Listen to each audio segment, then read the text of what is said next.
Hey everybody, I'm back. Part 2 of Module 6, the cell. Let's pick up on page 165, the plasma membrane. The plasma membrane is inside the cell wall, if the cell has one. In the case of animal cells, which do not have a cell wall, the plasma membrane is all that separates the cell from its surroundings. Plasma membrane.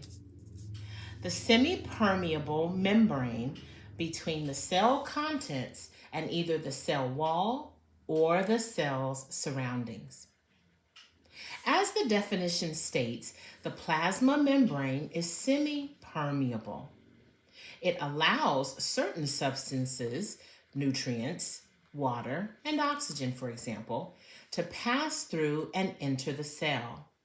But it does not allow other substances, certain toxins, for example, in. Likewise, the plasma membrane allows water and waste products to leave the cell, but it does not allow the necessary contents of the cell to leave. How does it accomplish this feat? To understand this, we need to understand a bit more about how the plasma membrane is built. So we will have to leave that to another section. For right now, just realize that the plasma membrane is semi-permeable, allowing certain substances and not others to pass through it.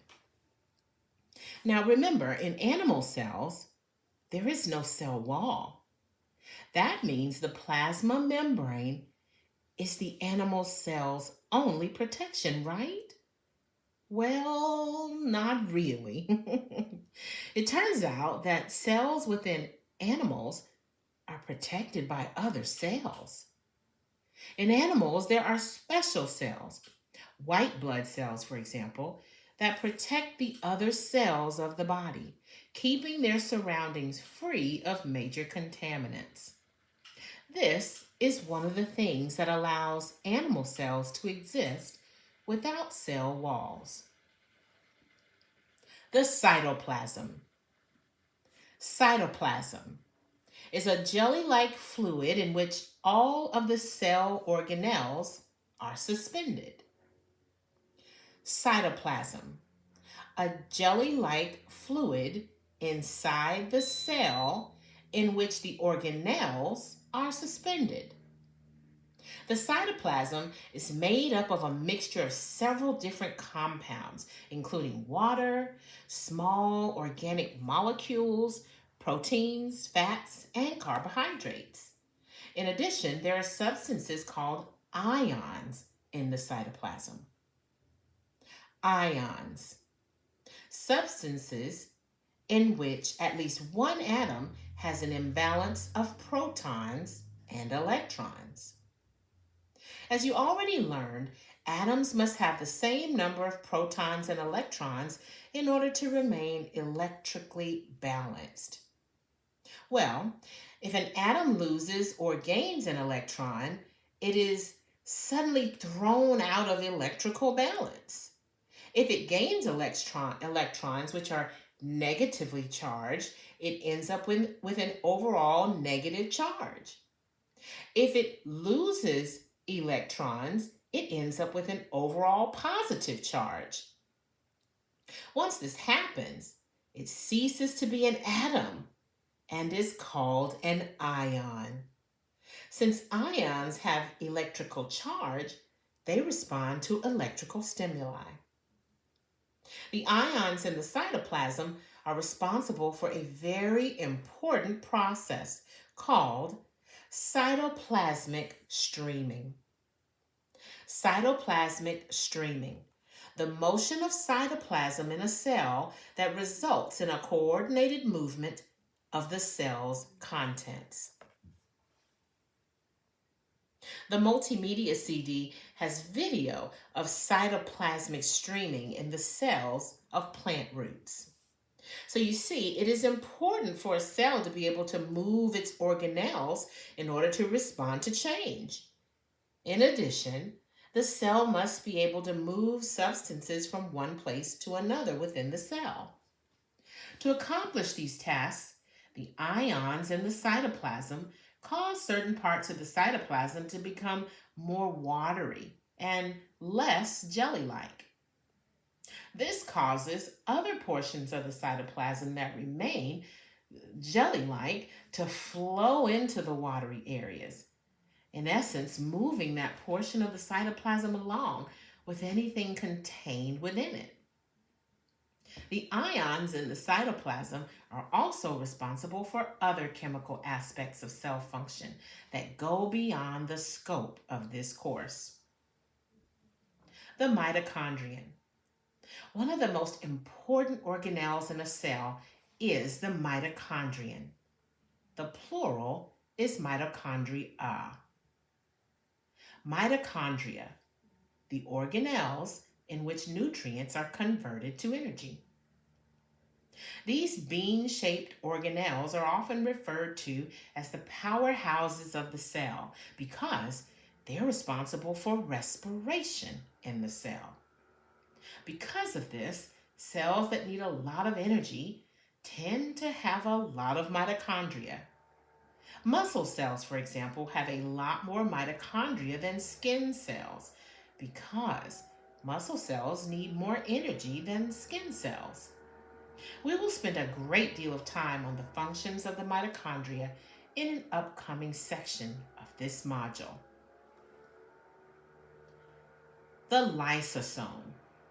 Another difference between plant and animal cells is the presence of an organelle called the lysosome.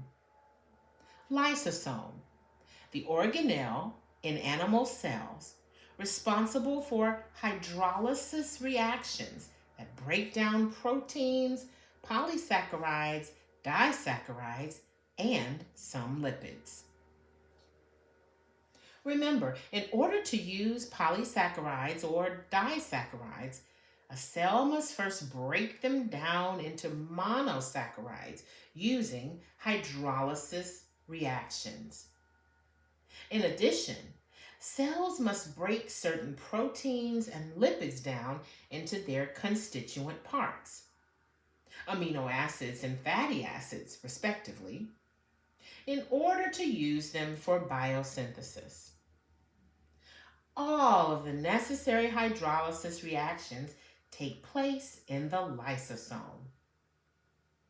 Now, remember, hydrolysis reactions do not occur on their own. They need enzyme catalysts in order to make them happen.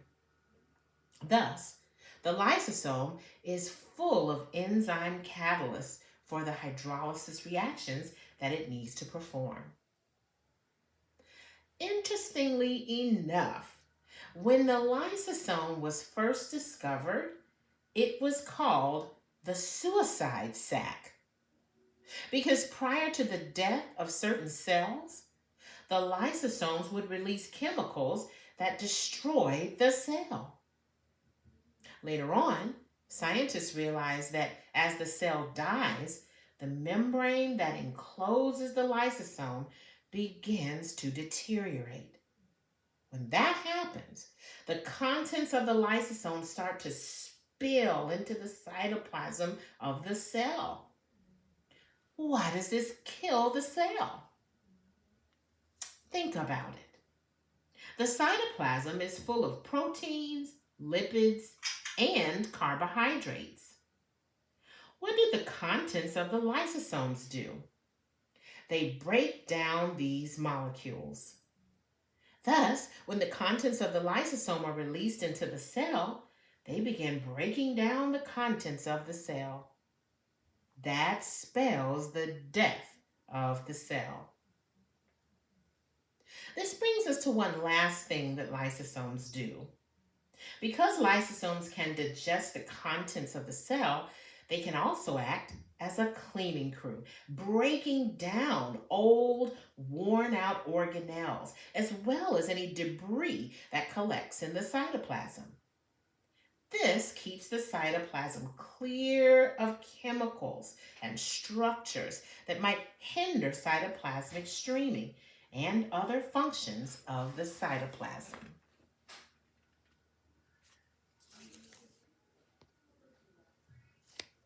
Ribosomes. Because they control respiration and digestion, the mitochondria and the lysosomes are primarily responsible for breaking down and destroying molecules. As you should recall from module number 1, these processes are a part of what we call catabolism. In order to live, however, cells must also synthesize molecules. This is referred to as the cell's anabolism, and there are several organelles involved in anabolic processes. The ribosomes are non-membrane bounded organelles that are found in both eukaryotic and prokaryotic cells. These organelles are responsible for synthesis of proteins in the cell. Ribosomes, non-membrane bounded organelles responsible for protein synthesis. Since protein synthesis is an integral part of DNA's job, we will discuss this process heavily in the next module.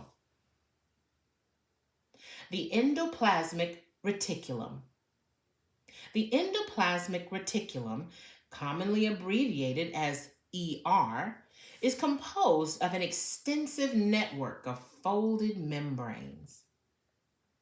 Endoplasmic reticulum, an organelle composed of an extensive network of folded membranes that perform several tasks within a cell. The ER typically runs throughout the cytoplasm. In animal cells, it helps to maintain the shape of the cell, since there is no cell wall to perform this task. In addition, the ER aids in the transport of complex molecules through both animal and plant cells. There are 2 types of ER, rough ER and smooth ER. Rough ER that is dotted with ribosomes. Smooth ER is ER that has no ribosomes. Since it has ribosomes, rough ER is a part of protein synthesis. Typically, specialized proteins that are secreted by certain cells are produced here. Thus, cells that are designed to specialize in the secretion of proteins are filled with rough ER. Although no protein synthesis occurs in smooth ER, many other chemicals can be produced in this organelle. Lipids are made in order to store excess energy, and hormones and steroids, which affect a range of cell functions. It can be made here as well. In addition, smooth ER inactivates certain harmful byproducts of digestion and respiration, and then sends them to the plasma membrane to be ejected. The plastids. Another organelle involved in biosynthesis is found only in plant cells, algae cells, and some protozoa. These organelles, called plastids, are generally grouped into 2 categories, leucoplasts and chromoplasts. Leucoplasts, organelles that store starches or oils. Chromoplasts, organelles that contain pigments used in photosynthesis. If you recall from our discussion of starch, when plants have excess monosaccharides from photosynthesis, they are typically linked together in a long polysaccharide called starch. This allows the plant to store them for future use. The leucoplasts are where the starches are stored. Potatoes, for example, are full of starch because that's where a potato plant has a large fraction of its leucoplastic containing cells. The chromoplast, with which you are most familiar, is the chloroplast. This structure contains the pigment chlorophyll, which you've already learned is a catalyst for the photosynthesis process. Photosynthesis actually takes place in the fluid that fills the chloroplast. This fluid is called the stroma. Vacuoles and vesicles. In general, a vacuole is a membrane-bounded sac. In module number 3, we learned about food vacuoles and contractile vacuoles. In plant and animal cells, however, there are other types of vacuoles to consider. For example, most plant cells have a central vacuole. Central vacuole, a large vacuole that rests at the center of most plant cells and is filled with a solution that contains a high concentration of solutes. Because of the high concentration of solutes in the solution that fills the central vacuole, water tends to enter the central vacuole by osmosis. This makes the central vacuole bigger and bigger, causing it to push the cytoplasm and all of the organelles against the cell wall. This causes the cell to be pressurized, much like a balloon. This pressure, called turgor pressure, keeps a plant rigid. When a plant begins to wilt, it is because a lack of water has resulted in a lack of turgor pressure inside the plant cells. Fresh lettuce, for example, is crisp because its cells are highly pressurized. As the lettuce gets old, however, it loses water, decreasing the turgor pressure and resulting in wilted leaves. Non-digestible, non-toxic waste products are contained in waste vacuoles. Waste vacuoles. Vacuoles that contain the waste products of digestion. Remember, toxic waste products are typically handled by the smooth ER. Non-toxic waste products, however, are typically enclosed in waste vacuoles.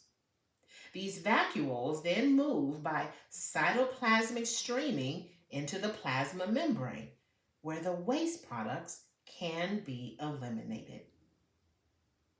Another type of vacuole is the phagocytic vacuole. When some cells come across a food substance that is too large to be pulled through the plasma membrane, they simply surround the food substance and engulf it. Once a food substance is engulfed, a vacuole is formed around it so that digestion can begin. You should recall from module number 3 that this is how an amoeba feeds. This process is often called phagocytosis, and the vacuole formed is called a phagocytic vacuole. Phagocytosis, the process by which a cell engulfs foreign substances or other cells. Phagocytic vacuole, a vacuole that holds the matter which a cell engulfs. In animals, the white blood cells that protect other cells feed in this way.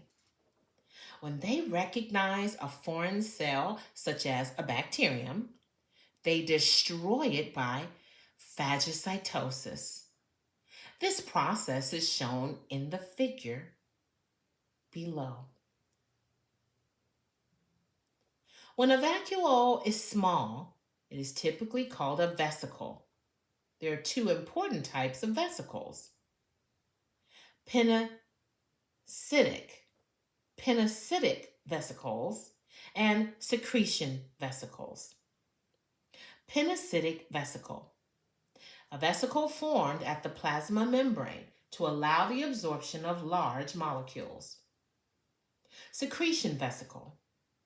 It's a vesicle that holds secretion products so that they can be transported to the plasma membrane and released. Penocytic and secretion vesicles are in some ways polar opposites. When a cell needs to absorb a molecule that is large, but not so large that it needs to be engulfed, a tiny pocket is formed in the plasma membrane. That pocket is then pinched off, forming a vacuole. This process, which is similar in some ways to phagocytosis, is called penocytosis and is illustrated in the figure below. We will discuss secretion in the context of the Golgi bodies, which are integral to that process. Golgi bodies. Golgi bodies look like a stack of pancakes. In fact, they are comprised of flattened, interconnected membrane sacs that store proteins and lipids. Golgi bodies. The organelles where proteins and lipids are stored and then modified to suit the needs of the cell. When the cell produces proteins and lipids, they are transferred to the Golgi bodies, where they are sorted and stored until needed. When a protein or lipid is needed by the cell, the Golgi bodies package the molecule so that it can be transported to the place where it is needed. The packaging that goes on in the Golgi bodies is typically some process of adding a small molecule to the protein or lipid that is being processed. This chemical then can be used by the cell as a marker, telling the cell where to transport the molecule. Thus, the Golgi bodies function much like a mailing service. They take in molecules, package and address them, and then send them to where they are needed. As we've already mentioned, in multicellular organisms, specific cells are designed to perform specific tasks. One of those tasks is secretion, which we have also discussed. Golgi bodies are abundant in cells that are designed for secretion because they are heavily involved in that process. In secretion, chemicals that are made by the cell are transported to the Golgi bodies. And once the Golgi bodies are finished processing them, a secretion vesicle forms. That vesicle then travels to the plasma membrane where it can secrete its contents into the cell's surrounding. This process is illustrated in the figure below.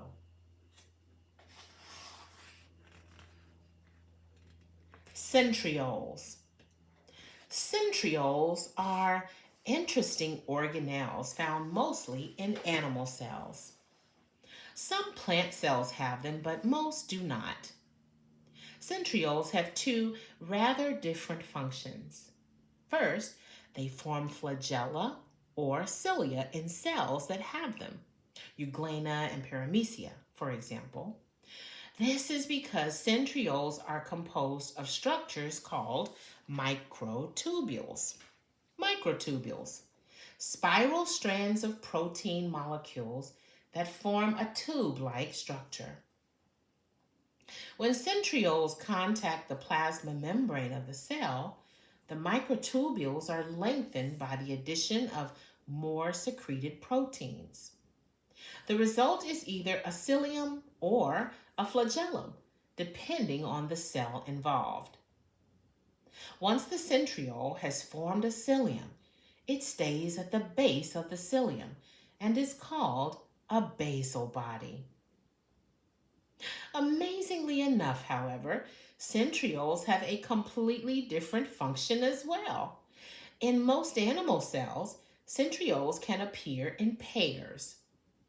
Each individual centriole is oriented at a 90-degree angle to its partner, like two connecting sides of a square. These centrioles are involved in the asexual reproduction of cells.